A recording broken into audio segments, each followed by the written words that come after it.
Si tú no eres capaz de tener disciplina contigo mismo, ¿cómo vas a tenerla de cara a los otros? Imposible. No tiene la culpa la juventud de ser de cristal, sino que nosotros los hemos hecho de cristal. Hacer un campamento simplemente duro porque queremos ser militares machotes, eso no sirve de nada. Quizá en toda Europa no haya una experiencia más real. En un mundo de pantallas, redes sociales y comodidad, ¿cómo enseñar a los jóvenes la importancia del esfuerzo, el trabajo en equipo y la resiliencia? Jorge Mellado, CEO del Gran Capitán, nos cuenta cómo un proyecto cívico-militar ayuda a chicos y chicas a descubrir de qué están hechos. Los chavales, más de uno, te le abren los ojos y dicen, hostia, lo he metido. Tienen que creerse que son capaces de hacer cosas. Y cuando te crees que eres capaz, finalmente las haces. ¿Tú crees que a algún adulto le vendría bien el campamento? No hacer caso de estas normas puede suponer que se le aplique algún tipo de castigo. Básicamente, pico y pala. Incluso Franco quiso cambiar la Guardia Civil. El trato con las armas es el mismo que si fuera un arma real. Todos quieren lo que es fácil y todo el mundo se olvida de las obligaciones. Estate tranquilo, esto va a mejorar. No es verdad.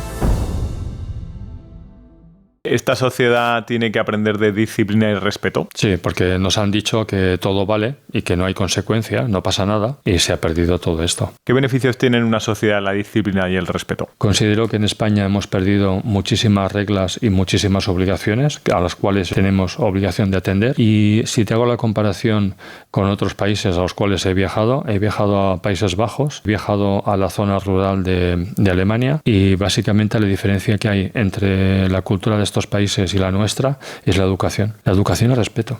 No hay papeles por el suelo, está todo muy limpio. Nunca he tenido ningún problema en relación con ninguno de ellos, básicamente porque somos iguales, o sea, me encuentro en mi salsa. Y la diferencia básicamente que veo entre ellos y nosotros en nuestra sociedad es esta, es el respeto y la educación.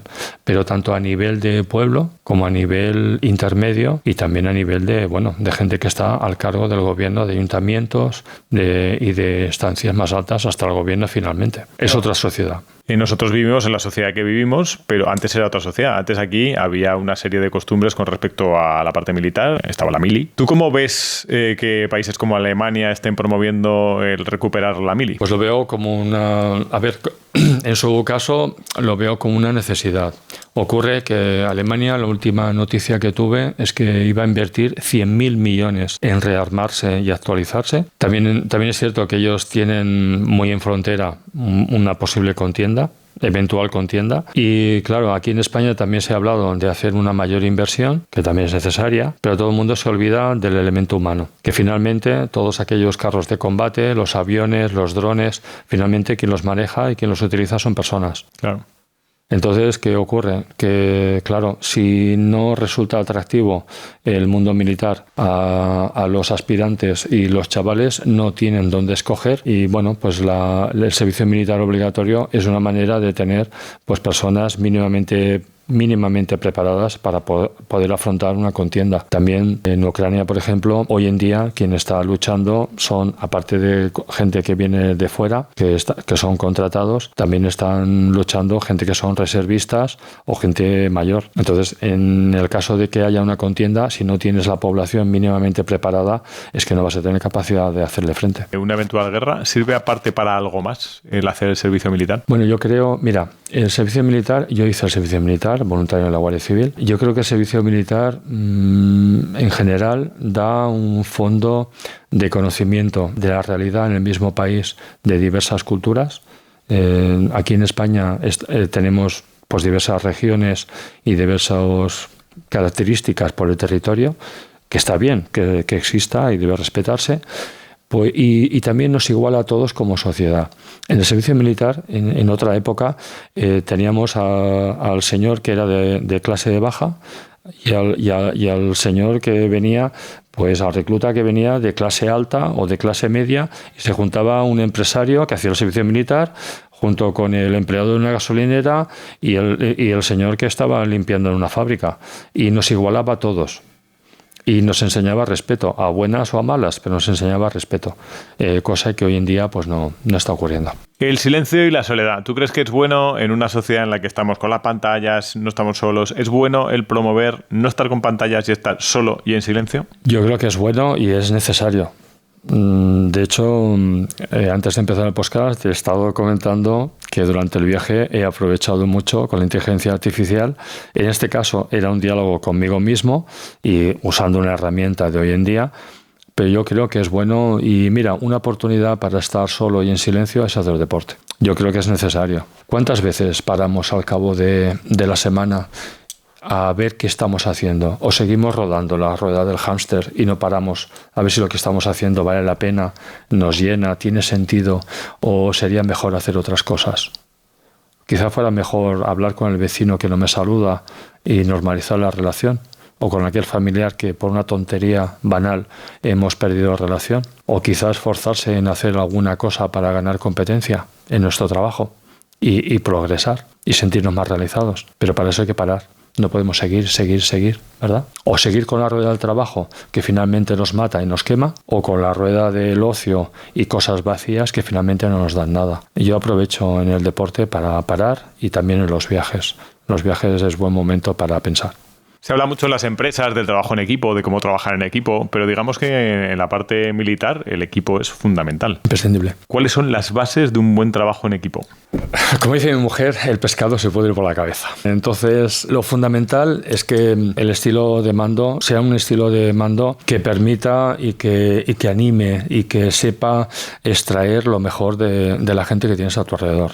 Un mando excesivamente dictatorial no sirve. De hecho, estoy un poquito molesto con un reel que me sacó un compañero que no me gustó nada porque me cogió en un momento de enfado, los 2 minutos de enfado, que después no soy nadie. Luego, como a la izquierda, haces conmigo lo que tú quieres. Y es porque no es el estilo, porque no estaba acorde con el estilo de mando. Entonces, al final de todo, el mando tiene que ser un coordinador, tiene que saber atender a las particularidades que tiene cada uno, y tenemos que intentar sacar lo mejor de todos. Y no mandar por imposición, sino por convencimiento. Realmente, a la gente que está con nosotros, lo que yo les digo es qué es lo que necesito y cuáles son las líneas que tenemos que llegar, las líneas que tenemos que mantener, de qué manera y qué es lo que necesitamos finalmente obtener, ¿no? ¿Cuál es el objetivo? Y el objetivo no es que yo amplíe mi ego y me crea el general del mundo, eso no tiene sentido.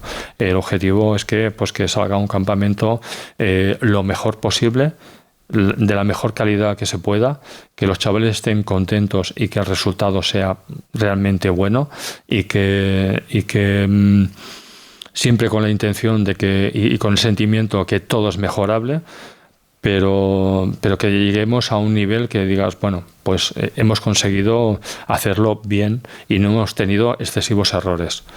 Algo que nos haga sentir a todos satisfechos. Claro, para eso pues necesitas rodearte de muy buena gente que sea muy entregada, y bueno, pues cada uno tiene su toque y sabes cómo puedes, conociéndolos, cómo tienes que hablarle, cómo tienes que pedírselo, y la cuestión es que todos que estemos en el campamento trabajamos como animales, pero que salgamos contentos. Si sales contento, la cantidad de horas y el esfuerzo que hayas echado, pues tampoco tiene tanta importancia. Te olvidas, ¿eh?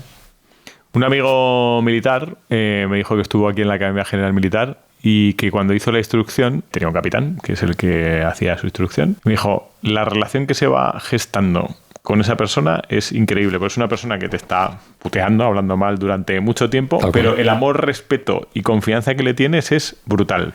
Es decir, eso sería una mezcla, es decir, te lleva una persona que te lleva un poco a explorar límites, a conocerte un poco mejor, pero del que te fías porque es ejemplo. ¿Eso sería una buena definición? Completamente. Mira, de hecho, con los monitores que tengo en el campamento, hoy yo me iba a jugar mi vida para conseguir un objetivo militar. Hoy estaría con todos ellos, estaría en una trinchera y pondría mi vida en sus manos. Me fiaría de que ellos me cubrieran o que me apoyaran en cualquier acción que pudiera llevar a cabo. Si no es así, si no me voy a fiar al 100% de ellos, mejor que no estén con nosotros. Esa confianza se cultiva previamente antes de... Sí, completamente. Y claro, en el campamento no todo a todas horas es trabajo. De hecho, la relación se cultiva a base de años y también de cafés, de Coca-Colas por la noche cuando los chavales están durmiendo y de momentos distendidos. No todo es 24 horas trabajo. se cultiva también con relaciones personales. De hecho, la relación que nosotros tenemos no solamente está hecha dentro del campamento, no se acaba el 15 de agosto que se acaba el campamento. Nuestra relación sigue el resto del año. De hecho, ayer recibí un mensaje de Marta, una monitora que tuvimos, que además era la socorrista de la piscina, que me escribía agradeciéndome la carta de recomendación que le hice, porque este año quería ir de monitora a un campamento en un colegio de estos internados en Suiza, y me agradecía pues haberle hecho una carta de recomendación, porque la habían cogido para el campamento. Y finalmente, estando en el campamento, la habían contratado para ser monitora de actividad física y de entrenamiento personal en el colegio de élite.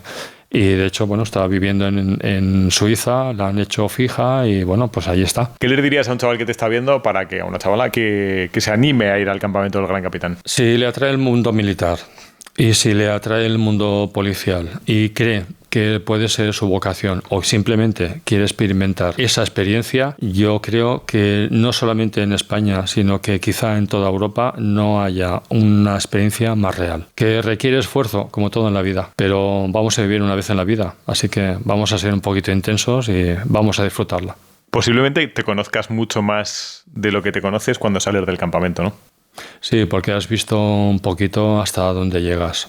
Antes, mira, te quería explicar el mecanismo mental que nos ocurre. Yo no soy psicólogo, pero a la práctica llevamos unos cuantos miles de chavales, ¿no? Cuenta que tenemos unos 650 chavales cada año. Y vamos a empezar el 12º campamento. El cuerpo está unido a la mente. Cuando los chavales llevan el campamento 2-3 días, se les ha ido el fuelle de casa. Ya no van a coger yogur ni helado a la nevera, ya no van a descansar al sofá. Entonces, a la que llevan 2-3 días, se les ha caído el fuelle de casa, ya los tenemos nosotros en el bolsillo, eres mío, ya te tengo atrapado. ¿Qué ocurre? Que entre el cuerpo y la mente hay una cuerda, hay una unión que es muy corta. Cuando se te cae el cuerpo, la cabeza va detrás. Entonces, sabiendo eso, ¿qué hacemos? Empujamos a la cabeza, dando ánimos, achuchando, acicalando, para que, a pesar de que el cuerpo está machacado, porque lo está, lo sabemos, continúe. Claro, cuando el cuerpo da el aviso de que ya no puedo más, estoy derrotado, nos queda aproximadamente un 60% más. Seguimos y seguimos. No rompemos límites, y si quieres hablamos de límites, porque es mejor no romperlos. Pero sí que seguimos un poquito más allá de lo que los chavales y los adultos pueden llegar a saber que son capaces de hacer. Es decir, cuando el cuerpo te da avisos de que estoy derrotado, ya no puedo más, no es cierto. Se puede un poquito más, aproximadamente hasta un 60% más, ¿vale? Eso les va a ocurrir en el campamento y les va a ocurrir el resto de su vida. Entonces es bueno que sean conscientes de que se puede más de lo que el cuerpo avisa, ¿no? Y a los que son flojos se les avisa enseguida. Eso es rápido.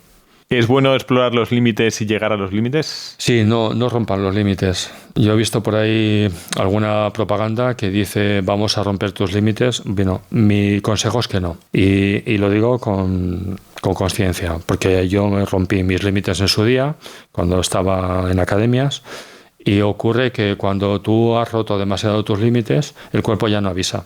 O ignoras los avisos, por lo cual sigues y sigues y sigues.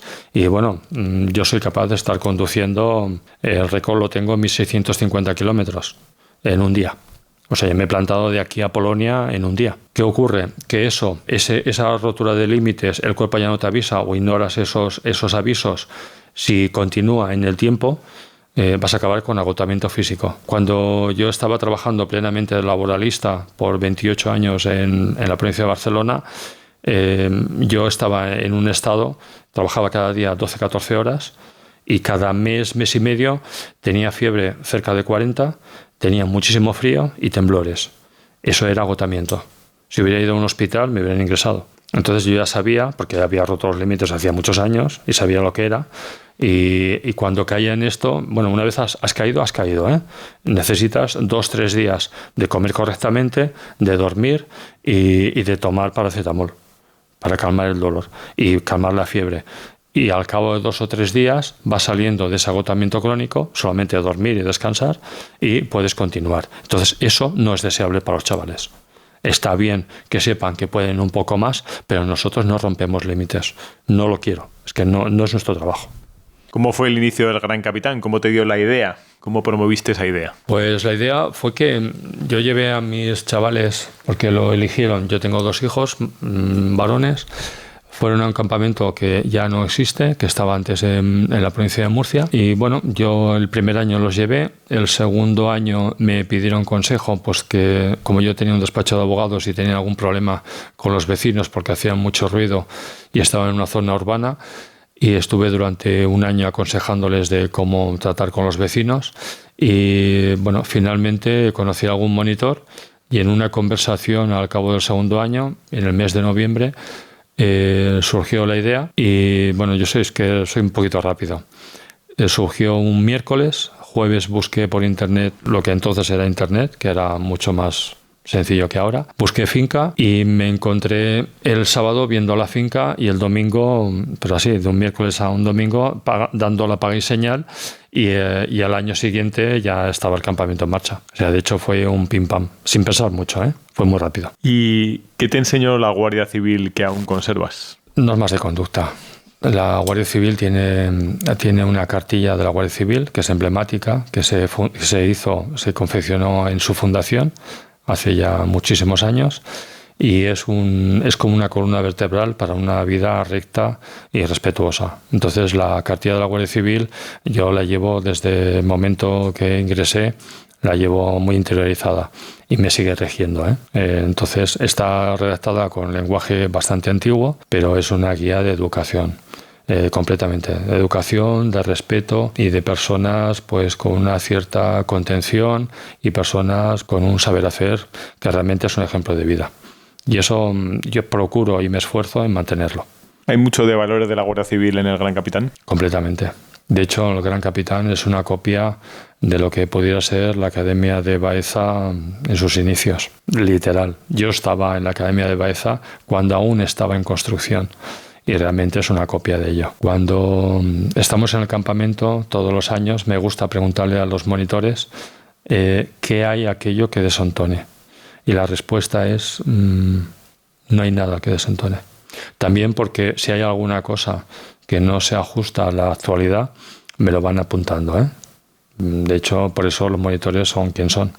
Entonces vamos modificando, o si hay alguna cosa que puede distorsionar, alguna actividad nueva que quizá no se haga conforme a cómo se tiene que hacer, lo vamos modificando. Pero realmente el campamento es una copia literal de una academia de la Guardia Civil, tal cual. Y en aquella época éramos más militares que los militares. Sí, ¿no? Y hay un cuerpo muy importante dentro de la Guardia Civil, es decir, hay un cuerpo de una manera de ser y una manera de funcionar y de entender la vida, que eso permanece. Por mucho que se esfuerce quien se quiera esforzar en acabar con ella o en cambiarla, la Guardia Civil no cambiará. A un general de brigada de la Guardia Civil le pregunté, ¿qué cambiarías de la Guardia Civil? Me dijo, esa pregunta no está bien hecha. Y como general, yo dije, pues no la hago. Porque me vino a decir, no, es que es una rueda de molino tan grande que el que pretenda cambiar esa inercia no lo va a conseguir. Es decir, no hay que cambiar.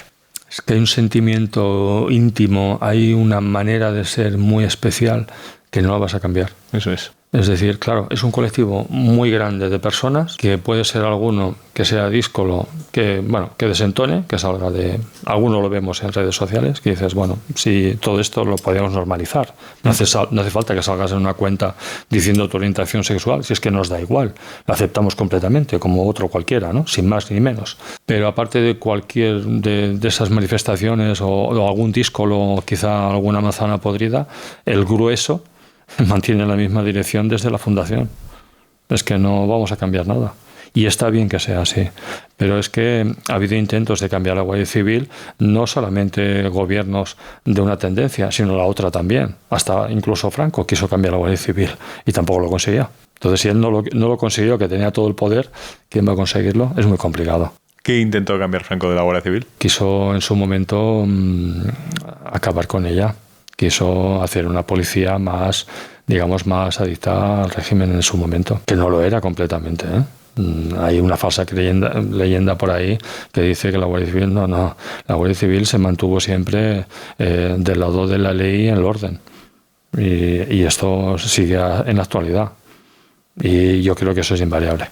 Y eso es lo grande que tiene la Guardia Civil, que nadie lo va a cambiar. Y lo sabemos todos, y ellos lo saben que no van a cambiarlo. Y cuando hay algún intento vano de cambiarlo, pues nos sale un coronel de los Cobos. ¿Qué tal? ¿Y cuál es la fórmula del éxito para que eso permanezca tan inalterable? Bueno, hay que ser exigente con uno mismo. Y no puedes exigirle al resto todo lo que se exige uno a sí mismo, porque no sería humano. La autoexigencia es la base. Tú te mantienes en tu lugar y es como tú puedes ser ejemplo del resto. Pero eso, claro, eso necesita un nivel de autoexigencia que no es humano.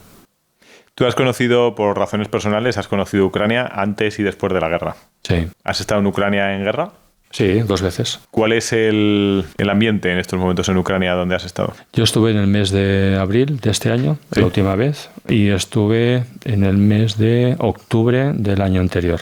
La vida continúa, es decir, excepto en las franjas donde hay guerra, la vida continúa porque es que tiene que continuar. Es decir, las compañías de agua siguen arreglando los reventones, la luz funciona, es decir, hay electricidad, hay agua, hay servicios básicos, hay supermercados, la gente va a su trabajo y hace sus cosas, solamente que en los puntos donde está la franja de guerra, pues ahí sí que hay combate abierto.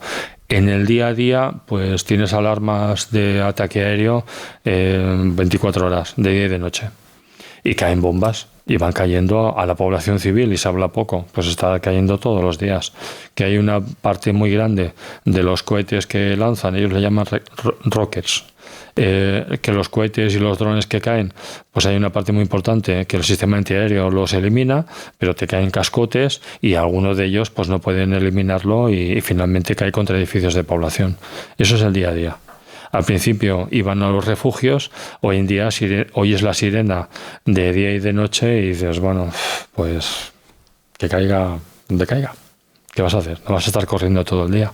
¿Deberíamos aprender algo en España de Ucrania? Sí, Ucrania cuando se disolvió la Unión Soviética entregaron, porque el grueso de las armas que estaba en el bloque soviético precisamente estaba en Ucrania, entregaron las armas nucleares a la Federación Rusa a cambio de un tratado de defensa. Porque si alguien atacara a Ucrania, la Federación Rusa iba a defenderla. La pregunta es, ¿y quién me defiende a mí si la Federación Rusa nos ataca? Y eso es lo que ha pasado. Entonces, hemos vivido durante muchísimos años con una ilusión. El mundo, y yo he viajado a Hispanoamérica, aparte de la zona del este, a Ucrania, el mundo no es desde Portugal hasta Alemania y de Noruega hasta Italia. En ese cuadrado no está el mundo. En ese cuadrado está el 2% de la población. El mundo no es eso. El mundo es el resto. Y el resto pues no tiene nada que ver con el mundo occidental, ni tampoco tiene nada que ver con los derechos, ni con la Constitución que nos ampara, ni con las leyes. Tiene que ver pues con el ejercicio de la fuerza y con la cuestión táctica y con geopolítica y con otras cosas. Entonces, bueno, ya va siendo hora que Occidente abra los ojos de que estamos en un mundo que no es esta ilusión que nos han contado. Que hemos vivido unos años muy felices, de mucha paz y de mucha prosperidad, y es fantástico, pero tenemos que ir acostumbrándonos de que el resto del mundo no es así. Hablando en términos militares, ¿qué flanco deberíamos tener más respeto en España? El flanco sur, claramente, claramente. Y tenemos la quinta columna que ya estamos invadidos. A ver, explícame esto. ¿Qué es la quinta columna? La quinta columna son gente que posiblemente no sean partidarios de mantener nuestra cultura y que viven entre nosotros. Y no es un comentario racista, es un comentario realista. Yo conozco la Barcelona de antes del año 92, del 92 y años posteriores, y conozco la Barcelona de ahora. No tiene nada que ver. Ha cambiado muchísimo, porque la población ha cambiado muchísimo. ¿Qué deberíamos aprender de todo esto? O sea, ¿qué planes de contingencia deberíamos empezar a poner que no estamos poniendo? Pues la cuestión es que no sé si estamos a tiempo. Yo te hago la comparación como si, pues acabamos de hacer una comida, te han puesto setas que son venenosas y te has comido la toxina. La toxina está en tu cuerpo. No sabemos cuándo te va a hacer efecto. Si hoy, si la semana que viene, o quizá mueras aquí 2 semanas. Pero yo creo que el problema aún no ha nacido. Tenemos la semilla, pero algún día saltará. ¿Qué es eso, el campamento Gran Capitán? Bueno, pues es un campamento que hacemos en Navacerrada, en la Sierra de Guadarrama, cerca de Madrid. Y es un campamento estilo militar, a las claras, sin ningún complejo. Es un campamento militar. Y el término cívico lo empezamos a usar porque entendemos que no solamente en la vida militar, sino también en la vida civil, pues es necesaria una constancia y una disciplina y un camino recto y con unos ciertos parámetros para pues poder tener una vida, digamos, aprovechable y una vida que valga la pena vivirla. ¿Qué cara ponen los chavales cuando les dices ese móvil? Venga, ese móvil, que vas a estar sin el móvil, lo que sea. ¿Pero qué cara ponen?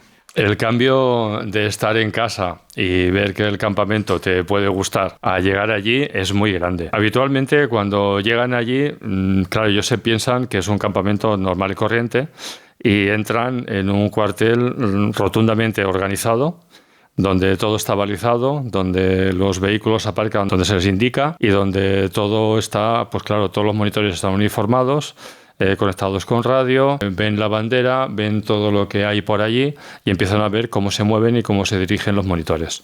Entonces, claro, de verlo en casa y que más o menos te pueda atraer a estar allí y ver cómo se mueven los monitores y cómo se maneja aquello, pues hay mucho cambio. Los chavales, más de uno, se le abren los ojos y dicen, hostia, ¿dónde estoy? ¿Dónde me he metido? Y yo ya lo sé que el primer día y sobre todo el segundo, pues hay chavales que se desmayan de nervios. No han dormido. ¿Te acuerdas cuando íbamos a la excursión que no dormías el día antes? Pues ellos no han dormido. Muchos casi no han cenado y hay muchos que no han desayunado. Entonces, cuando ellos van llegando, yo ya procuro guardarme zumos y guardarme bocadillos para repartirlos entre ellos porque sé que hay muchos que vienen sin cenar o que han comido muy poco y que sin dormir, y eso lo juntamos junto al estrés de la entrada y pues tenemos chavales que se les baja la tensión, los tenemos que poner en plano, levantarles los pies y todas esas cosas. ¿Cuánta gente puede convivir en una semana? ¿Cuánta gente de tope tenéis? Nuestra cabida máxima son 240. 240, habitualmente estamos entre 230 a 235. Cabida máxima 240. Algunas veces hemos estado 240, pero es que ya no se cabe más. Tampoco se trata de hacer una granja de pollos, es un cuartel. En función de las caras, ¿veis un poco por dónde va a ir el personaje en esas 2 semanas? O sea, ¿sois capaces de detectar un poco por los andares, por cómo están en las primeras situaciones, cómo van a reaccionar? ¿O somos capaces de cambiar en esas semanas? No, se cambia. Vamos a ver, vivir en casa, en tu entorno habitual y con la gente que normalmente te relacionas, no tiene nada que ver con meterte en un campamento donde vienen chavales de toda España, de todo el mundo, donde hay monitores que algunos son españoles y bueno, pues tenemos un monitor ucraniano que no viene todos los años, pero algún año viene, con monitores que vienen de la Legión Extranjera Francesa y con gente muy diferente y te juntas con chavales que te vienen de toda España y de todo el mundo. Bien, coges ese bote, lo cierras, encendemos el fuego y agitamos. Y al cabo de unos días, de chavales que vienen acostumbrados a un entorno y unas ciertas comodidades y unas relaciones ya conocidas y cómodas, se nos cambia en que van surgiendo cosas. Es decir, de esa combinación y eso agitado, la agitación es el estrés. Todo eso mezclado, al cabo de unos días empezamos a notar pues, que en la psicología de los chavales, su manera de proceder, empieza a haber cambios. Así, cuando llegan, son todos el príncipe de su casa, son todos individuales, tenemos cabecitas, todos individuales. Al cabo de varios días te das cuenta que te vienen porque alguno se ha torcido un pie o se ha hecho una rascada y tienes que curarle una herida y te empiezan a venir de 2 en 2. Y claro, cuando curas al primero le dices al segundo ¿y tú? Y dices, no, yo soy su binomio y yo no me separo de él. O sea, yo voy a estar con él. Y entonces, claro, hay veces que empiezas a pensar, están saliendo cosas. Vas a la marcha y en la marcha dices que hay que llevar el botiquín de campaña, porque llevamos varios botiquines cuando salimos al parque natural y hay peleas por coger el botiquín. Cuando alguno se hace daño, ves que a uno le engancha el cinturón y le estira, el otro le empuja en el culo y el otro se lleva la mochila. Esas cosas el primer día no se ven. Empiezas a verlo después. ¿Cómo se trabaja eso? Bueno, mira, antes de empezar el podcast estábamos hablando de si había dificultad para tener monitores. Yo creo que eso se trabaja pues a base del ejemplo. Realmente, cuando estás tratando con chavales, solamente te están mirando, ellos ven tus gestos, ven cómo te comportas, cómo hablas, cómo tratas, cómo te mueves y estás educando. Solamente con eso, viéndote, estás educando. Entonces, yo creo que la clave está en tener una gente muy idónea para ese trabajo, muy escogida. Vamos a ver, en lo que puede ser el campamento, los materiales los puedes comprar tú, los puedo comprar yo, de más calidad, de menos calidad, más baratos, más caros. Lo que no puedes comprar es el factor humano. Entonces, las personas, yo creo que tenemos ahí la clave para que existan esos cambios o no existan. Podría ser un campamento ligerito, un campamento normal y corriente, con gente más o menos disfrazada de militar, y no tendríamos esos resultados. Yo creo que el resultado clave está en la gente que nos acompaña, el equipo. ¿Cómo ha de ser una persona que trabaja en el Gran Capitán? Partimos de la base que tiene que haber sido muchos años militar, o tiene que ser militar en activo, que venga pues en su periodo de vacaciones, y hay algunos que vienen porque están siempre embarcados o están siempre en misión, y entonces en compensación, aparte de los días de vacaciones que tienen cada año, pues tienen días en compensación por ese exceso, digamos, de jornada que tienen. Entonces, la base es esa. Pero es que después es un trabajo que es muy exigente. Son muchísimas horas. Por mucho que intento que en las secciones, habitualmente las secciones son grupos de 25 o 35 chavales, en nuestro caso siempre son 35, tenemos 2 o 3 monitores, siempre intento que haya, de las 7 secciones que llenamos, que al menos haya 3 secciones, como mínimo 3 o 4 secciones con 3 monitores, para que se puedan ir intercambiando y puedan ir haciendo descansos. Es un trabajo muy exigente y necesito gente pues que sea muy entregada, es decir, gente que se preste a reservas, o gente que no sea un intenso. Yo soy un intenso. Gente que no sea así no me vale. Gente que esté pensando en otra cosa y no en el bienestar de los chavales, no me vale. Necesito gente muy entregada, gente que realmente esto lo sienta, y sobre todo que sea buen compañero, que no tenga dificultades de relación con el resto, puesto que nos necesitamos todos, y sobre todo que no tenga ningún componente de egoísmo. Si vemos algún tema de egoísmo, tampoco puede estar con nosotros. Háblame de un día cualquiera, pero con lujo de detalles en el Gran Capitán. ¿Te está gustando este podcast? Pues suscríbete y así nos ayudas a que sigamos dándole caña con más entrevistados, más anécdotas, más historias. Y si te está gustando especialmente esta temática de historia, metodología y geoestrategia, tienes abajo listas de reproducción para seguir viendo contenidos de esta temática. Dale caña, suscríbete. Es complicado, ¿eh? Se levantan los chavales a las 7:30. Puesto que a las 8 hacemos bandera, se visten, todo esto se tiene que hacer a la carrera, puesto que donde tenemos la explanada, donde se hizo bandera, tienen que llegar a las 8 menos cuarto. O sea, 7:30 arriba, 8 menos cuarto, formados, vestidos y peinados con la raya para izar bandera. Bueno, allí con raya hay pocas. Tienen que estar allí, entonces empiezan a formar, se cubren, forman, los monitores empiezan a mirar pues de que todo estén correctamente, cuentan. A las 8 se iza, previamente me dan novedades, hemos contado de que están todos los chavales. Después de las novedades se iza bandera. Después del izado bandera van al desayuno. Después del desayuno ya pues cada grupo tiene sus tareas y tenemos un programa de tal manera que ni los materiales ni la ubicación pues me coincidan. Entonces unos hacen gimnasia, otros hacen esa hora orden cerrado, otros hacen ejercicios en el campo. ¿Orden cerrado qué es? Desfile. Todos los ejercicios necesarios para finalmente hacer el acto de final de campamento. Los movimientos de derecha, izquierda, firmes, descanso. Inicialmente los hacen sin arma, y también les enseñamos a hacerlo con una réplica de Airsoft, con el fusil HK, que es el que lleva el ejército español. Después del desayuno empiezan actividades y tienen un cuadrante de actividades que hora por hora tienen que ir cumpliendo.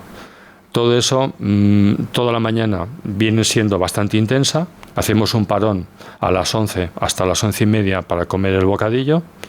comen un bocadillo de refuerzo, porque si no después me llegan al mediodía, que bueno, comerían cualquier cosa, las piedras. Es muy exigente la mañana, también ayuda pues para que no tengamos tantos desmayos, que no se me sofoquen y para hidratarse. Después, cerca del mediodía, intentamos que haya piscina, un poquito antes de la comida. Después de eso, vuelven a vestirse, formamos para comer y pasan a la línea de comida. En cada acto, que son comidas, tenemos la necesidad de formar y contar. Eso, igual que en cualquier base, en cualquier academia, se hace así. Comen y después de comer es el momento de hacer o clases teóricas, algo que no sea demasiado movido, porque si no me van a vomitar la comida. O me hacen clases teóricas, o bien es el momento de aprender a coser. Y bueno, y tenemos un mínimo. Tienen que ser autónomos, tienen que saber coser, se tienen que saber pegar un botón, coser un 7, hacer un dobladillo y hacer un ojal. Y además es el momento que les enseñamos a lavarse la ropa y a tenderla, porque ellos se tienen que lavar su ropa. ¿Os habréis encontrado con gente de que os mirará decir, ¿tender qué? Sí, sí. Pero si el señor y la señora que viven conmigo, que se parecen a mis padres, lo suelen hacer habitualmente. Bueno, eso es en general.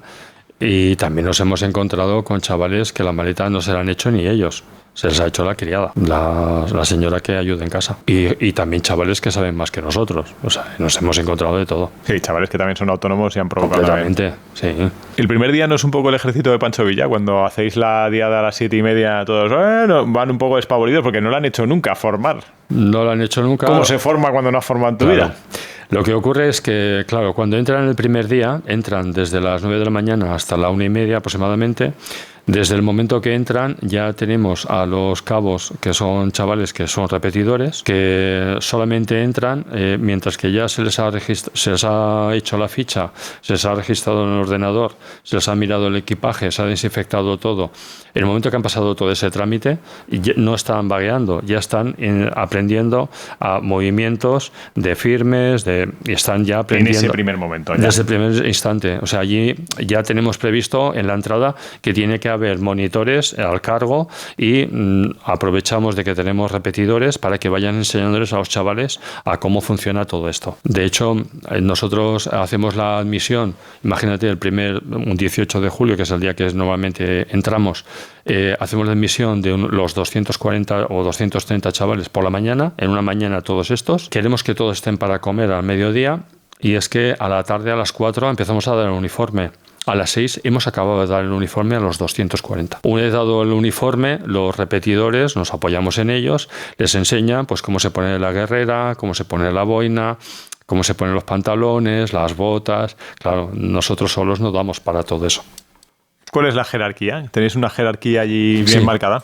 Sí, tenemos una jerarquía, claro, para ser jefe de sección, para ser monitor de sección, imprescindible haber sido militar y ser uno de los monitores, pero después, dentro de los chavales que vienen allí al campamento, pues hay algunos que se les distingue al final del campamento por su especial predisposición y voluntariedad y o que haya hecho algún hecho especialmente meritorio, y después hay chavales que tienen una cierta predisposición y una valía, y a estos chavales los ponemos primero en prueba y finalmente los ponemos de cabo.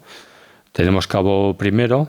Y estos son los que, una vez han alcanzado este grado, ya lo mantienen mientras que vengan al campamento, hasta de un año a otro. ¿La parte física es importante? ¿Les metéis caña? Es importante, es muy importante porque, claro, vienen al campamento, básicamente los chavales, yo los clasificaría en dos tipos: los que ya tienen una cierta edad, que lo tienen muy claro, que su tendencia o su ilusión o vocación puede ser o ser policía, o ser militar, o ser guardia civil. Y estos vienen muchos a probar si realmente la vocación pues va con ellos, o quizás es una ilusión que no vale la pena. Y luego tenemos a otros pues que simplemente quieren vivir la experiencia, un campamento multiaventura, algo diferente y muy exigente. Entonces, nuestro propósito es acercarlos dentro de lo que se puede, con las salvedades necesarias, puesto que es un campamento de chavales, lo máximo posible a lo que se puedan encontrar en una academia militar. El máximo real. Entonces, la parte física es necesaria. y tenemos que intentar darles, a los que no pueden tanto, tenemos que darles para tampoco reventarlos, pero exigirles, y a aquellos que pueden más, no se preocupen, tenemos monitores para dar caña hasta aburrir. O sea, ninguno se va a aburrir. ¿Qué tipo de actividades físicas soléis hacer? Allí en actividad física, básicamente, mira, para el estado general que tenemos de la juventud, hablo muy en general, luego los hay que están muy en forma, simplemente el estar todo el día moviéndose, corriendo de aquí para allá y de pie, ya resulta una actividad física exigente. Por eso cuando los chavales se apuntan, el primer correo electrónico que mando es que sería bueno que los chavales, aparte de empezar a acostumbrarse a llevar las botas para que luego no salgan con ampollas o tengan rozaduras, pues para que salgan a andar y que salgan a trotar y hacer flexiones, abdominales, en la medida que ellos puedan. Si las flexiones son en 4 puntos, pues en 4 puntos. Que son con rodillas, pero que hagan algo. Porque si no, van a venir al campamento y no van a disfrutarlo, solamente van a sufrir. Entonces, es exigente porque tiene que ser exigente. Si nos tenemos que acercar a la realidad, tiene que ser así. Entonces, a todos, hasta los monitores también, nos da un plus de exigencia. Hasta nosotros, bueno, yo en enero empiezo dieta y me tengo que mantener también en unos ciertos parámetros, porque si no, el campamento no se soporta. ¿Y alguna actividad especial militar? Para la gente que no conozca el mundo militar, ¿qué actividades físicas son las clásicas que se viven en la Academia General Militar o en un cuartel? Mira, gimnasia todos los días. Si no es a primera hora, va a ser a media mañana. Ejercicio, deporte, los hay todos los días. Se trota en formación, con uniforme y con ropa de gimnasia. Salen al campo a hacer asaltos de colina, a trabajar lo que son emboscadas, checkpoints, controles. Vamos a ir por partes porque me está pareciendo muy interesante. Asaltos de colina. ¿Cómo se asalta una colina? Hay varias técnicas, hay varias maneras de hacerlo. Vamos, profundicemos. El ejercicio que se hace en el campamento, primero es de gimnasia y después son actividades de campo. Entonces, dentro de lo que son actividades de campo, pues tenemos lo que son movimientos que se puede hacer con un pelotón o con una sección. Entonces, uno de ellos es los controles que policialmente los conocemos todos, cuando te controla la policía y te da paso o bien te para por algún motivo. Y después, pasado al mundo militar, están los checkpoints. Entonces, bueno, son un poquito más rígidos, un poquito más severos, un poquito más exigentes. Y después tenemos los movimientos en campo. Entonces, bueno, se hacen asaltos a cotas, puntos elevados. Se hacen ejercicios envolventes, de distracción, con apoyo. Se hacen ejercicios de resistencia para repeler un posible ataque. Entonces, a los chavales no solamente es que les enseñemos a cómo se tienen que mover en el campo sin hacer ruido, sino también a moverse cuando están en formación. No se trata solamente de pasear cuando hacemos marchas, sino que se trata de hacer ejercicios ya un poquito más tácticos. Eso acostumbramos a hacerlo cuando ya llevamos unos días, hacia el final de los días.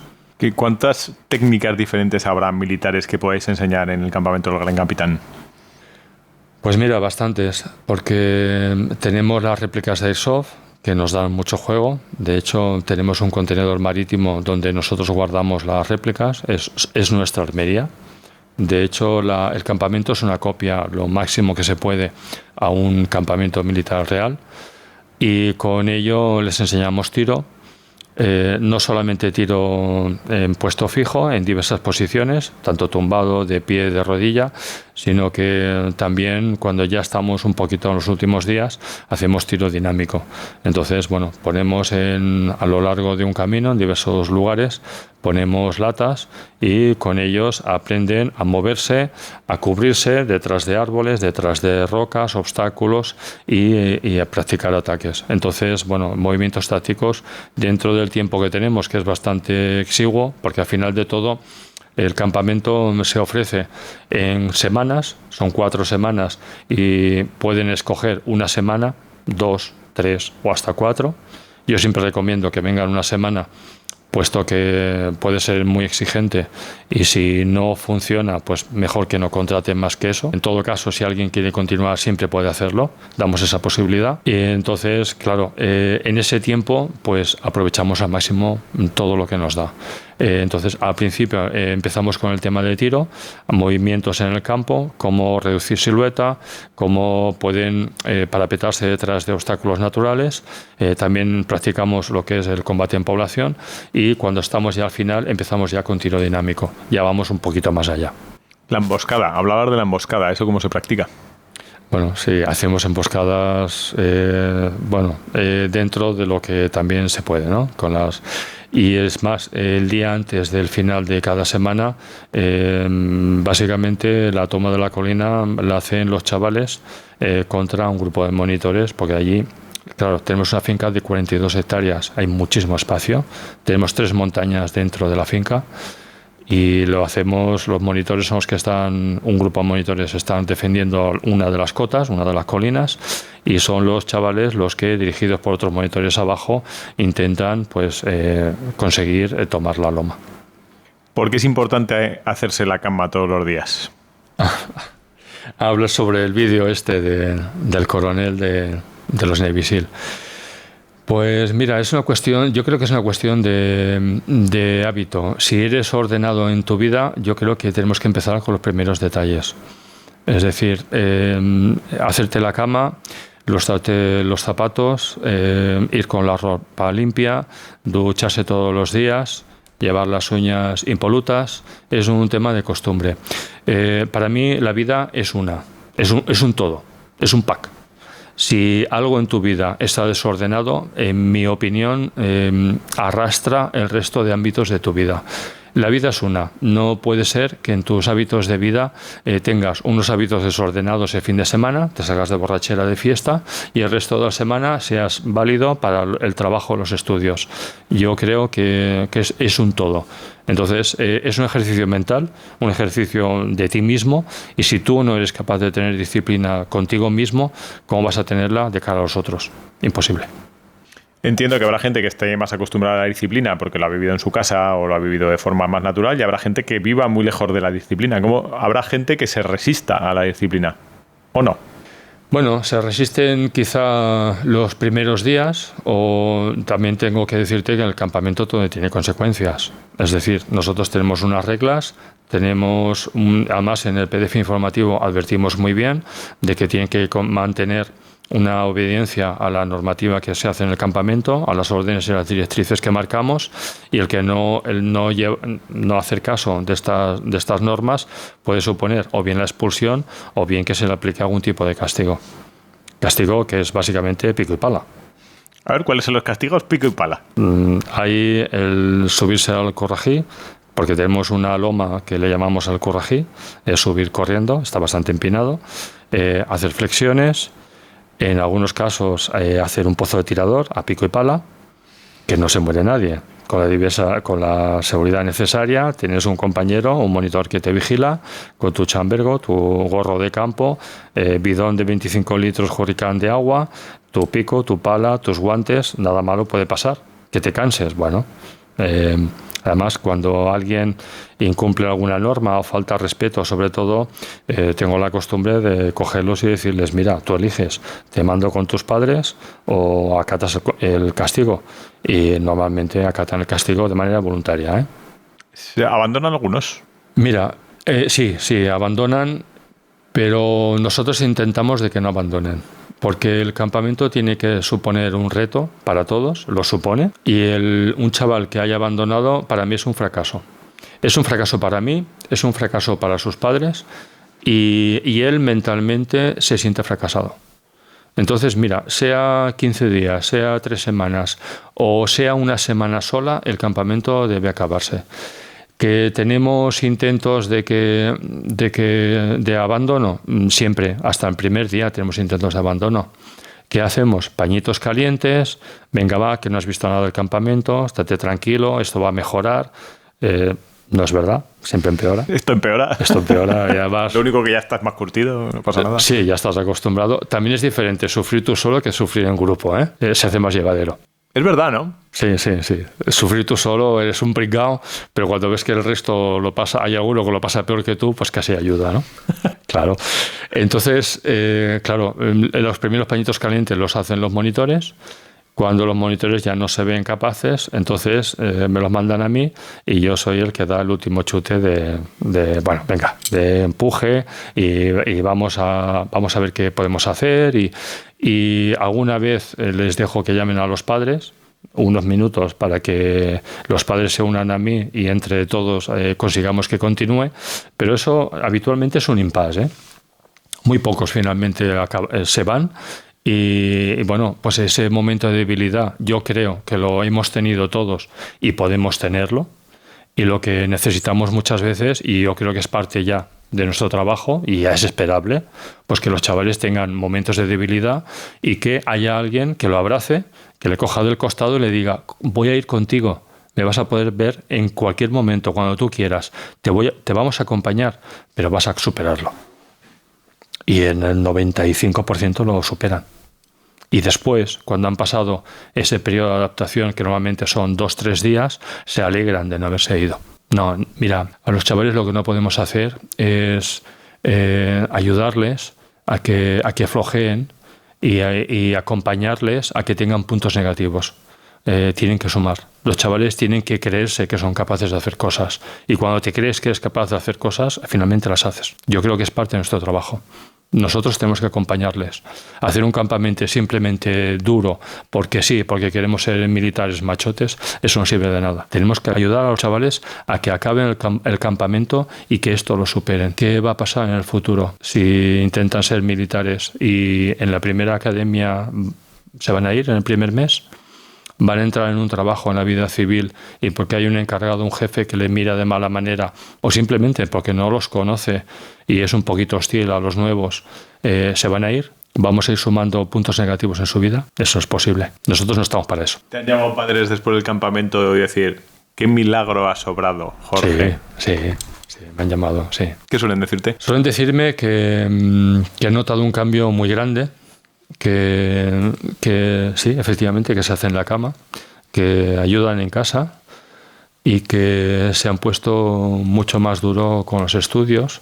Algunos han dejado malos hábitos y muchos de ellos diciendo que bueno, que han empezado a hacer más deporte, más gimnasia y que se empiezan a rodear de mejor gente.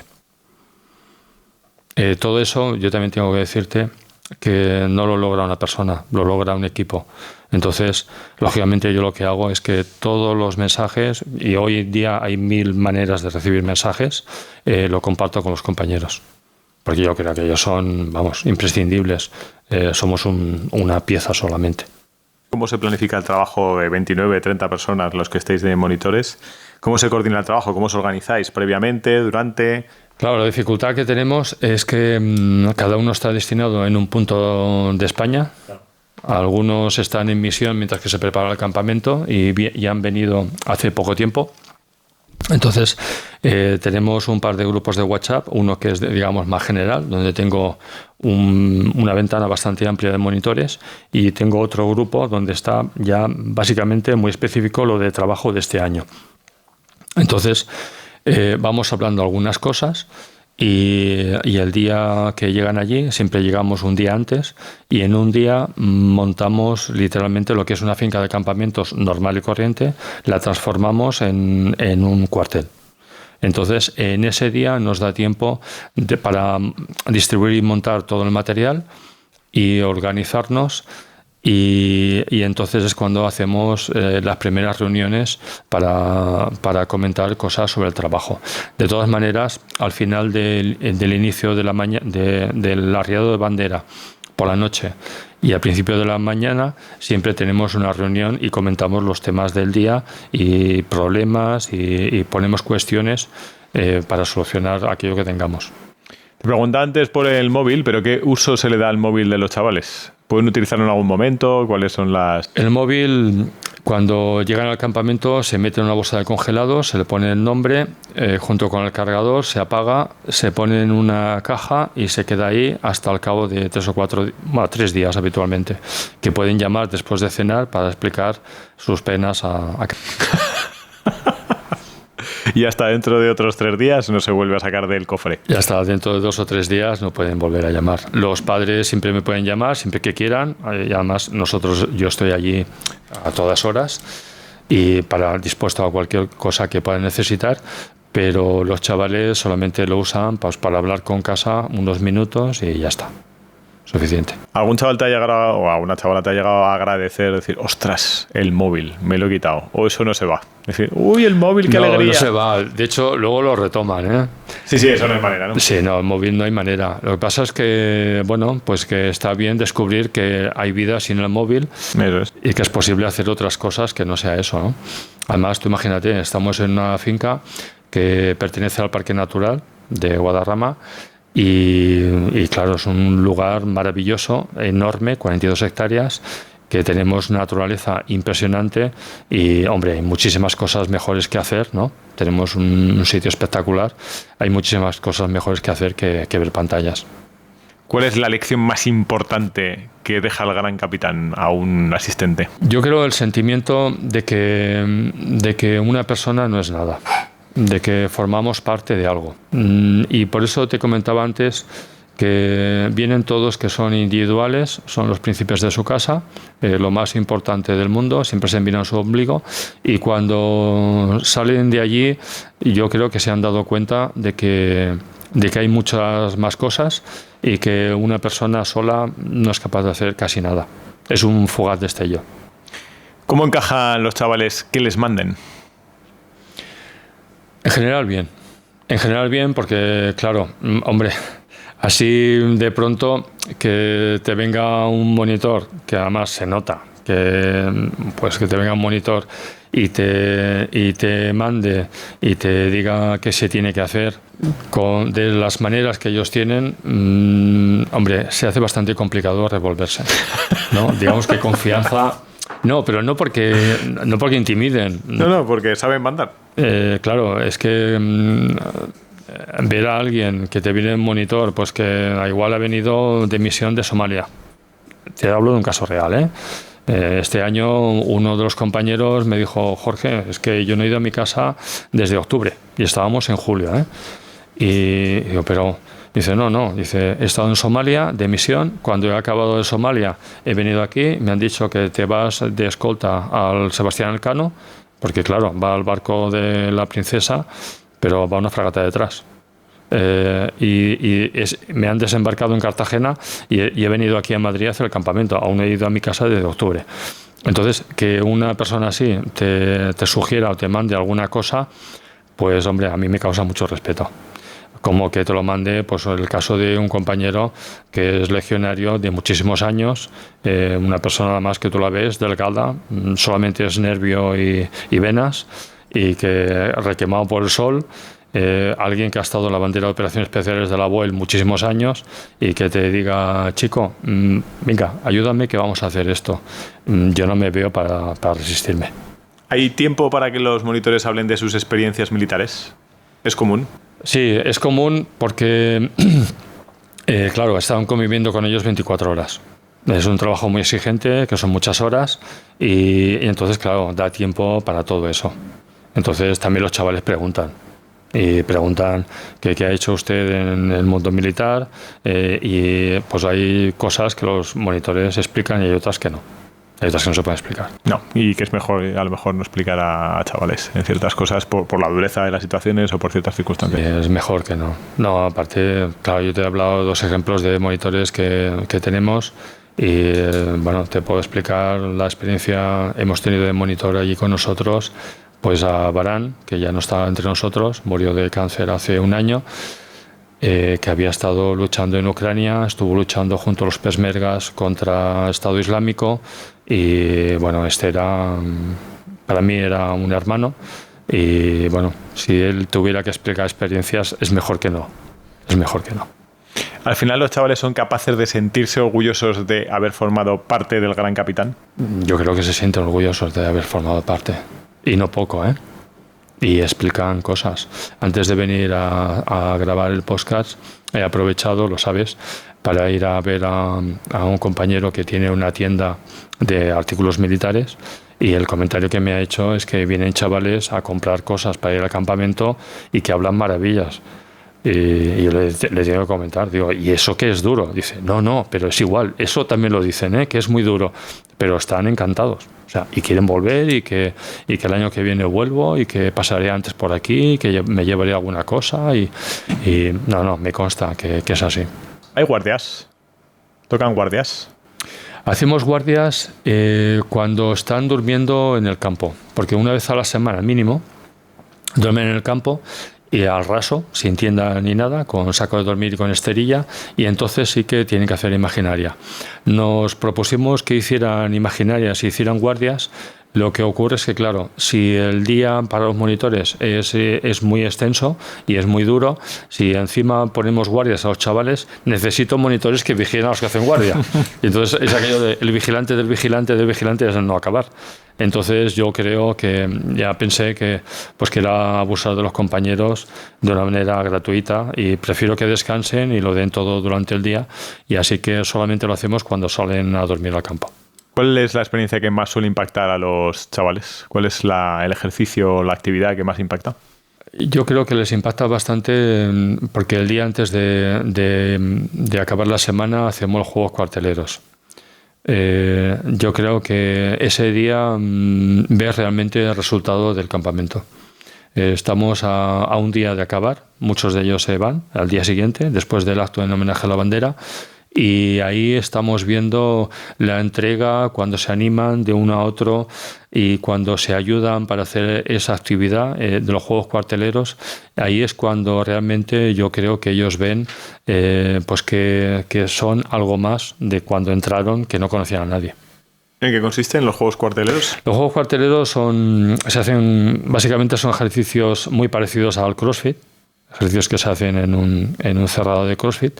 Se hacen en varias estaciones y compiten entre secciones, de tal manera que luego finalmente se hacen unas puntuaciones con monitores que son los árbitros, en cuanto al tiempo, en cuanto a las repeticiones que se han podido hacer, y finalmente se hace un ranking y hay unos vencedores y hay otros que no. Finalmente el premio es el mismo, pero entonces los ejercicios se hacen jugando con un poquito las cosas que tenemos en el entorno.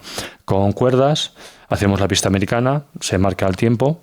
Y también se usan piedras, se usan troncos, levantamiento de troncos, transporte de piedras, y se usa para esas diferentes bases y ejercicios, pero se usan elementos que tenemos allí. Entonces, es especialmente divertido porque se hace un poquito competición entre secciones. También hay un orgullo de pertenencia a la sección, que eso no lo hemos hablado. ¿Qué es la pista americana? Y me quedo con el orgullo de pertenencia. ¿Por qué se desarrolla ese orgullo de pertenencia entre secciones?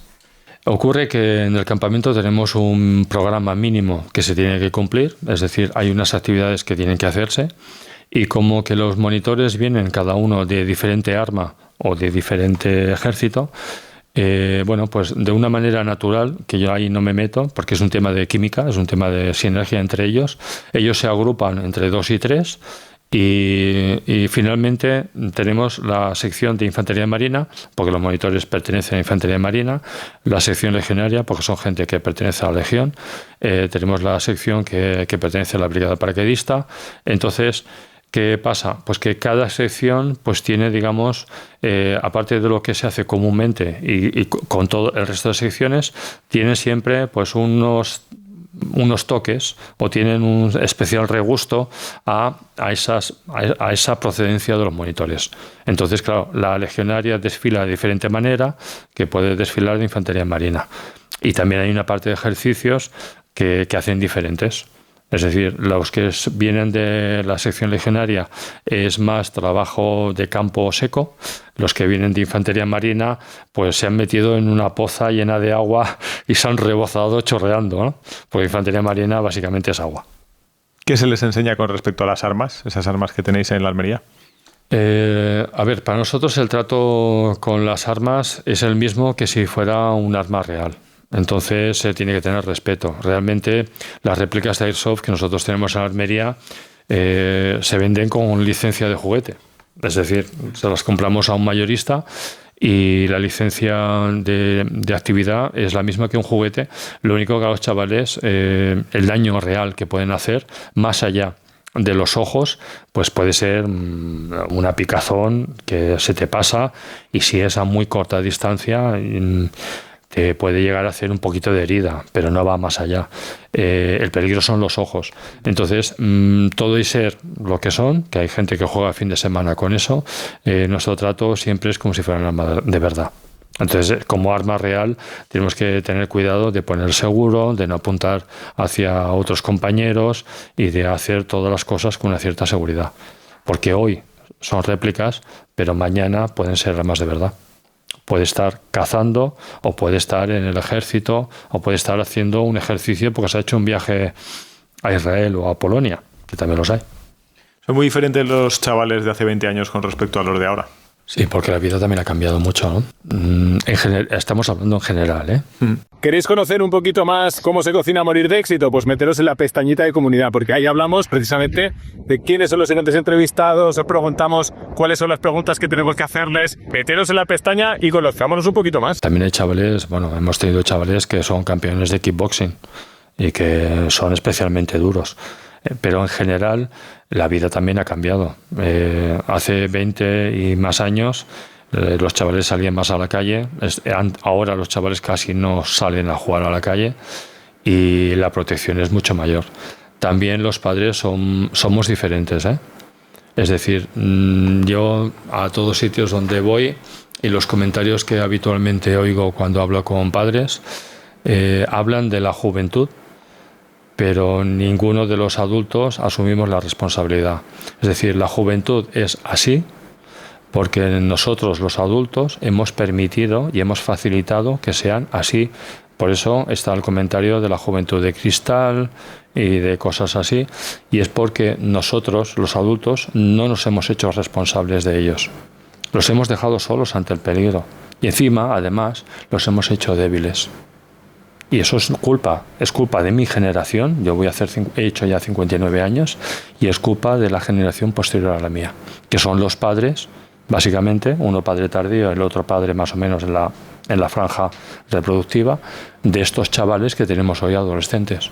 Y eso es culpa nuestra, no es culpa de los chavales. Los chavales finalmente no van a actuar más que con aquello que se encuentran o que les he dado. La culpa es nuestra. O sea, no tiene la culpa la juventud de ser de cristal, sino que nosotros los hemos hecho de cristal. Y yo me considero parte responsable. ¿Puede ser que los chavales cuando vayan al campamento vuelvan a casa y los padres también cambien un poco y se den cuenta de esto? De que están haciendo a lo mejor gente más frágil de lo que deberían. Hay algunos que sí, y me lo dicen y me lo agradecen, y hay otros que cuando yo les doy alguna indicación, claro, las indicaciones que yo doy, finalmente los padres son ellos son los responsables y son quien tiene que educarlos, no yo. Yo puedo colaborar o puedo ser un continuador, un cómplice de ellos. Cuando les doy alguna indicación, tengo que procurar, y ya lo hago, hacerla muy sutilmente y con mucho tacto, para tampoco pues meterme yo en medio e invadir un espacio que es suyo completamente. Yo puedo sugerir o puedo instar, pero finalmente son ellos los que lo hacen, y hay algunos de ellos que finalmente pues sucumben a la debilidad del hijo, porque quiere irse prematuramente antes de acabar el campamento, y cuando yo les sugiero pues que no es lo más acertado, pues a algunos de ellos pues les da igual. Y hay otros que me dicen, sí, ya sé que no estoy haciendo lo correcto, pero me lo llevo. ¿Qué te preocupa más, la adicción a las pantallas o la falta de esfuerzo? Yo creo que la falta de esfuerzo. La falta de esfuerzo en general. Todos quieren lo que es fácil, lo que es rápido, y todos consideran que tienen derecho. Bueno, en esa parte la gente más adulta también. Consideramos que todo nos es dado y que tenemos derecho a muchas cosas, y todo el mundo se olvida de las obligaciones. ¿Tú crees que a algún adulto le vendría bien el campamento? Sí, rotundamente, a muchos. ¿Qué aprenderían los adultos en ese campamento? Pues que no son el centro del mundo, que nos debemos a alguien más y que la vida uno solo aislado no vale la pena vivirla. Yo no considero que porque sin vinculación con el resto, finalmente somos los humanos, considero que somos un ser gregario, necesitamos de estar con otras personas y nos debemos también a ellos. Necesitamos del resto y ellos necesitan de nosotros. Entonces, actitudes de egoísmo, de creerse el centro del mundo, de pasar por encima del resto, yo creo que ahí aprendería mucho. ¿Qué legado te gustaría que dejase el gran capitán en la sociedad española? Pues tengo la preocupación de la continuidad, todo, y que tengo a mi hijo que dice que, y parece ser que, y además muy orgulloso de ello, de que tenga una continuidad. Me gustaría que dejara el legado de, pues, como un lugar donde se hizo cantera, donde se contribuyó a la defensa, a proporcionar chavales y vocaciones a los ejércitos de España, y que con completo respeto a la legislación vigente hemos promocionado, ayudado y acompañado a chavales con vocación. No está mal el legado. No está mal. La pregunta es si nos vamos a mantener como campamento o va a cambiar.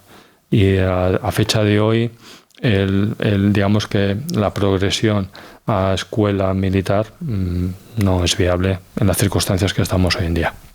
¿Se podría llegar a dar eso? O sea, en otros países hay modelos en los que... Sí. O sea, ¿cómo se está viviendo en otros países, tanto de Europa como fuera de Europa? Y me hablas un poco también a nivel internacional, dónde están más adelantados, dónde están menos, y cuál es la tendencia, digamos, en esta serie de cuestiones. La cuestión, claro, siendo el campamento no podemos, yo creo que en un negocio, es un negocio porque finalmente es una empresa y debe mantenerse en el mercado, no hay otra, estamos en un mercado capitalista, no podemos solamente mirarnos a nosotros, no podemos mirarnos el ombligo. Entonces, claro, lógicamente yo saco la cabeza y miro al resto. Claro, tengo contacto con un campamento en Italia, en el cual tenemos una cierta amistad y hacemos intercambios. He visto un campamento que hay en Essex, en Inglaterra, y tengo conocimiento de qué es lo que se está haciendo en el resto de Europa y en el resto básicamente en el mundo anglosajón y también en Hispanoamérica. Claro, en el resto de Europa, que pertenecen a la Unión Europea, la visión del mundo militar pues es algo necesario. Como es necesario bomberos, como es necesario servicios de emergencia, ambulancias o cualquier otra contingencia. Entonces, es necesario, como necesario que es, lo asumen como una necesidad de la defensa nacional, sin más. Es decir, sin poner especial tilde en la cuestión del militarismo gratuito, que tampoco lo creo correcto, ni tampoco el pacifismo exacerbado y despegado de la realidad, que tampoco es correcto. Entonces vamos a normalizarlo como un servicio y una necesidad que tiene un país y ya está. Pues en el resto de Europa tiene una cultura de defensa bastante potente. De hecho, en Alemania la tienen bastante potente. En Países Bajos tienen un sistema de reservistas muy profesionalizado. Incluso hay reservistas que están trabajando a media jornada, a part-time, con el gobierno para preparar actividades para que los reservistas realmente sean aprovechables, no sea gente de simplemente un mes, si es que acaso los activan, como ocurre aquí en España, y mal vistos además, sino que son gente que son operativos y que son aprovechables en un caso de que haya una contingencia. Y en el mundo anglosajón, aquello ya es otra galaxia. Es decir, yo antes te estaba comentando que los campamentos juveniles estilo militar que hay en Inglaterra pertenecen al gobierno. Los promueven las ciudades del país. Y, por ejemplo, en la ciudad de Essex hay 100 cadetes y los monitores son militares que lo hacen ese trabajo en comisión de servicio. Completamente profesionalizado. Yo tuve contacto con ellos en Italia porque, bueno, pues estaban ellos allí de intercambio y realmente en la litera de abajo yo dormía en la parte de arriba y en la parte de abajo tenía un coronel del ejército británico que estaba allí en comisión de servicio para dirigir la sección aquella de cadetes que estaban en intercambio. Entonces, claro, la implicación es mucho mayor y también el resultado es mucho mayor. ¿Eso qué trae? Pues que ahora tenemos aquí en España una crisis de vocaciones en cuanto al mundo militar. Las academias no pueden elegir tanto, pues porque no hay tantos cadetes o tantos aspirantes a cadete, y eso es un problema, porque la aspiración de las academias siempre es llevarse a los mejores, lógicamente.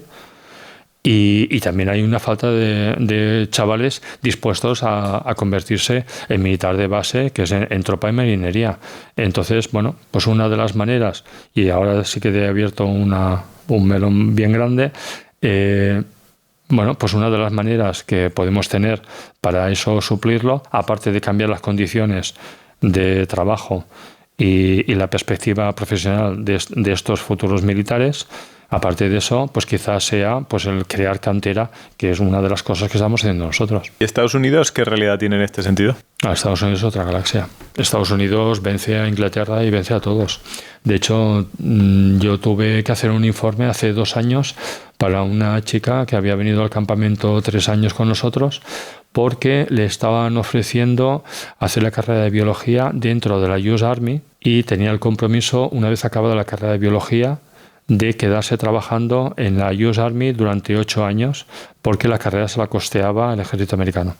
Entonces ahí tienen cadetes que pertenecen al Army completamente, y además hacen los campamentos dentro de sus bases militares, que son como ciudades, y el material, monitores y todo lo pone el ejército. Entonces ahí la implicación es muchísima. Y bueno, ya dejamos estar lo que se trata en cuanto a convalidación de cursos, en cuanto a transición de la vida militar a civil y bueno, y el miramiento que tienen los veteranos allí. No tiene nada que ver con España, pero no solamente España, en Italia, en Grecia están igual. Los países mediterráneos estamos muy mal en esto. En esto tenemos un denominador común. Sí, en esto nos igualamos.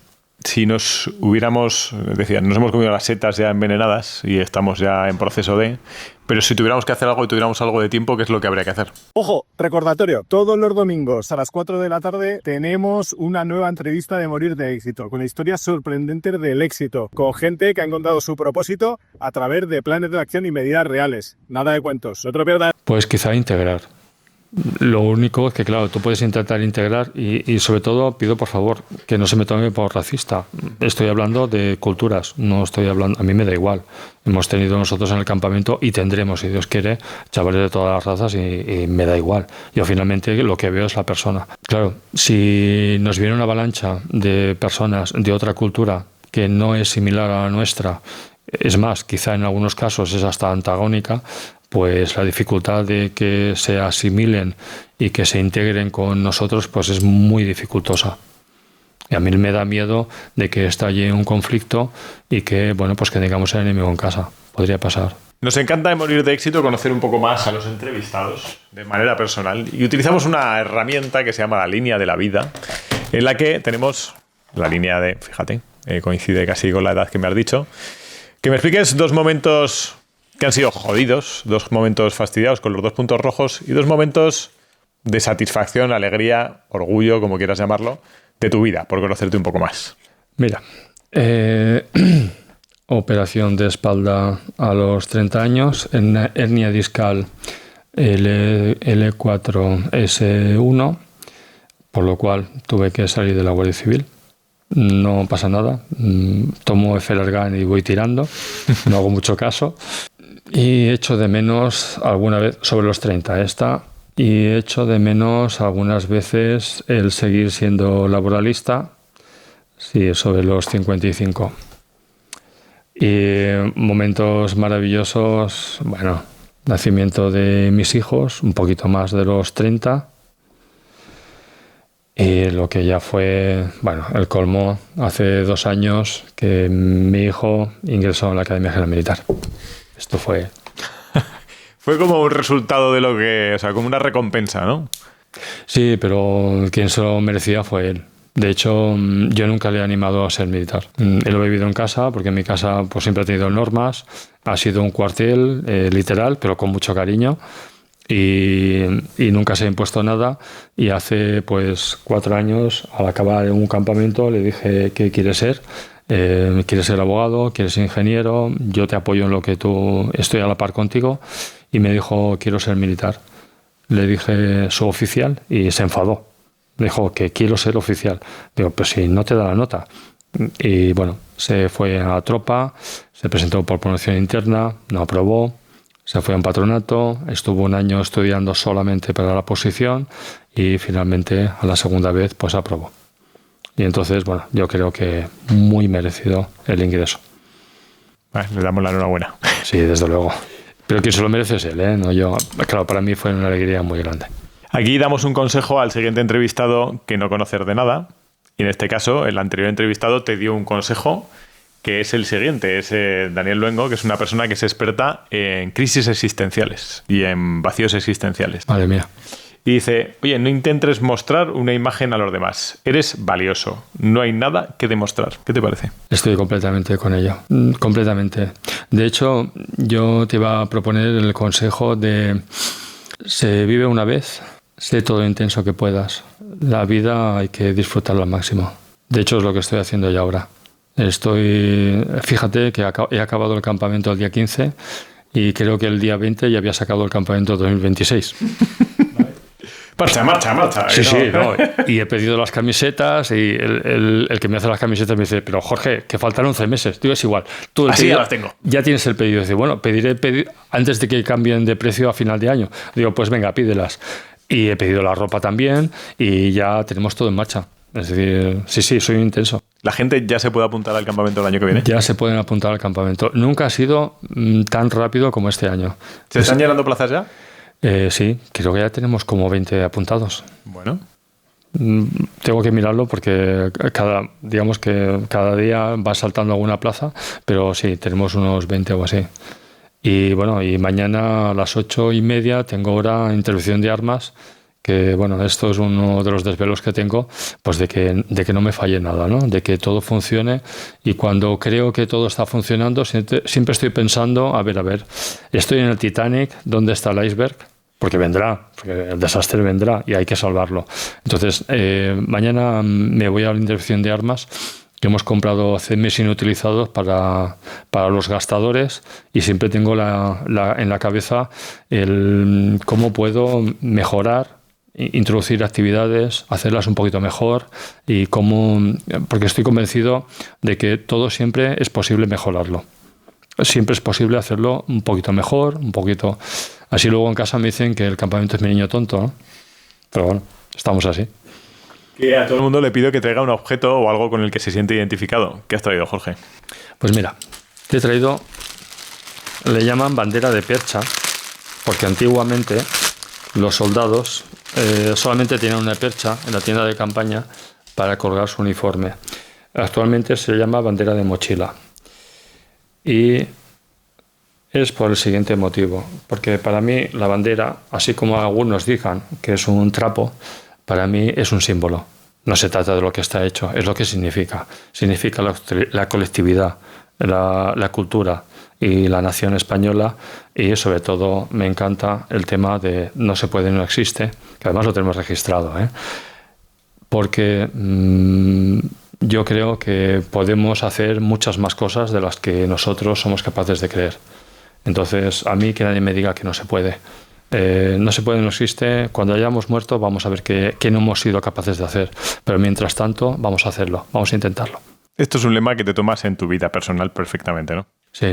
Yo la vida estoy intentando vivirla intensamente y beberla por botones. Es que el tiempo... A mí lo que me fastidia es no aprovechar el tiempo. Yo no mato el tiempo me mata a mí. Entonces intento aprovechar al máximo. Esto se llama morir de éxito, y a todo el mundo le pregunto qué es el éxito para ellos. ¿Qué es el éxito para ti, Jorge? Para mí el éxito es hacer lo que te gusta, en la medida, con las obligaciones necesarias, hacer lo que te gusta y sentirte bien contigo mismo. No estar en conflicto con nadie, y creer que estás contribuyendo y estás dando valor a tu vida, y eso creo que le da sentido a la vida. Finalmente vamos a vivir una vez, no vamos a vivir más. Démosle contenido, démosle sentido. A nosotros nos encanta ejercer la gratitud. Por lo tanto, te doy las gracias, Jorge, por haber venido a Morir de Éxito. Os ha sido un auténtico placer, pero necesito saber a quién le debes más gratitud en tu vida. Mira, Hace 2 años vino un chico de Pineda de Mar, y te lo voy a explicar. Vino un chico de Pineda de Mar y me dijo: te mando recuerdos de Gregorio, de Rodríguez Y resulta que son compañeros guardias civiles que yo tuve cuando estuve destinado en Pineda de Mar, en la provincia de Barcelona, que estuve realmente allí destinado 4 meses hasta que me captaron los servicios de información de la Guardia Civil. Entonces, yo creo que gratitud le debo a estos compañeros que me enseñaron a ser un poco más persona y a cumplir con el deber, y me enseñaron el sentido real de la Guardia Civil. Se lo debo a estos compañeros antiguos.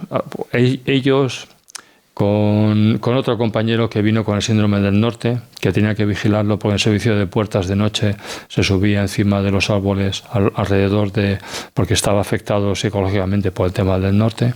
Se lo debo a los compañeros con los cuales he convivido y he tenido servicio, y yo creo que finalmente se lo debo a todos ellos, porque finalmente estoy convencido que somos una suma de todos aquellos con los que hemos tenido contacto y nos han influido, y todos ellos me han ayudado. Sin todos ellos, yo solo, un chaval de 18 años en su día, habiendo progresado aislado, no hubiera hecho nada. Entonces creo que todo esto no es mérito mío, es mérito de todos. ¿Qué trabajo te tocó en la Guardia Civil? Yo estuve los primeros años en rural, en lo que hoy en día es seguridad ciudadana, y después estuve en el servicio de información. Estuve en el grupo de Sitges, y uno de los trabajos que tenía, aparte de bandas organizadas y droga, estuve también pues con el tema del terrorismo catalán, con el tema de Terra Lliure. Uh-huh. ¿Y funcionó? Funcionó, se acabó con Terra Lliure. Jorge, gracias por venir a Morir de Éxito. Esta es tu casa, un auténtico placer. Muchísimas gracias, igualmente.